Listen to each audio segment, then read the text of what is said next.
So the first reason why students have trouble staying centered in their lane is because they're not looking at the right place. And most of the time, they're looking at the lines on the asphalt to guide themselves. If you look at the lines on the left, you'll always be too close to the left. If you look at the lines on the right, you'll be too close to the right. So don't look at the lines to guide yourself, look far at the center of your lane. Even when the road is curving, you look far at the center of your lane.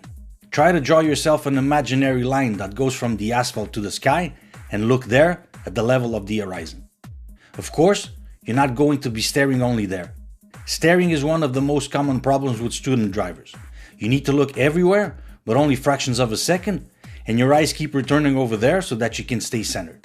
Students tend to focus solely on the vehicle in front, almost like if they had a cardboard piece on the windshield and that's the only thing they see.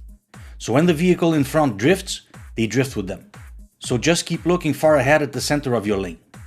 Just a side note, this is one of the reasons why the move over law exists, where when passing an emergency vehicle, you should leave a whole lane between you and the vehicle in question if possible. People, when passing by an emergency vehicle, by curiosity, they tend to look, so because they are looking in that direction, without realizing it, they tend to go towards the vehicle in question and accidents happen. Another example is when going around circular medians like this one. Students tend to look at the concrete border so that they don't hit it, and what happens? They almost hit it. Again, here, don't look at the border, look far at the center of your lane. See the difference? Looking at the border, looking at the center of the lane. And probably the best example of that is when exiting a highway on those circular exits. If you look in front, you'll always be too close to the guardrail. So don't look here, look there. This is one of those situations where looking at the right place magically solves the problem in a matter of seconds. So the main reason for not being centered is vision. The other reason actually has to do with the steering wheel itself and your hand position and tightness. Beginners are usually stressed when they drive, so they tend to hold the steering wheel too tight. So in situations like these, when the vehicle is approaching in the opposite lane, because it scares them, they'll tend to drift to the opposite side. You might have seen people driving with just one hand resting on the wheel. Now, I don't recommend that. You should always keep both your hands on the wheel, and I certainly don't recommend this, but this is just to illustrate that cars are made to go as straight as possible, and most of the time when students swerve, it's because they manipulate the wheel way too much. So always hold the wheel with both hands, but not too tight.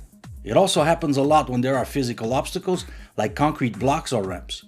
They focus on them because it scares them, and they drift to the opposite direction. Again, don't focus on those things. Look far at the center of your lane, and everything will take care of itself. The position of your hands on the wheel will also have an effect. If you hold the wheel like this, with one hand over and one hand under, that puts more weight on the wheel on the side of the lower hand, and it'll make you drift to that side. So try to always hold the wheel with your hands level at the 10 past 10 position. One last thing that might make you swerve, and is actually not your fault, it's problems with the steering mechanics of the vehicle itself. Although for most of these problems you'll need to bring your car to a mechanic, something you can check and fix yourself is tire pressure. If, for example, the right tire is underinflated, the car will lean to that side, so when driving, you'll tend to drift to the right. So try to keep both tires properly inflated and at the same pressure. I hope you liked this video. Thanks for watching.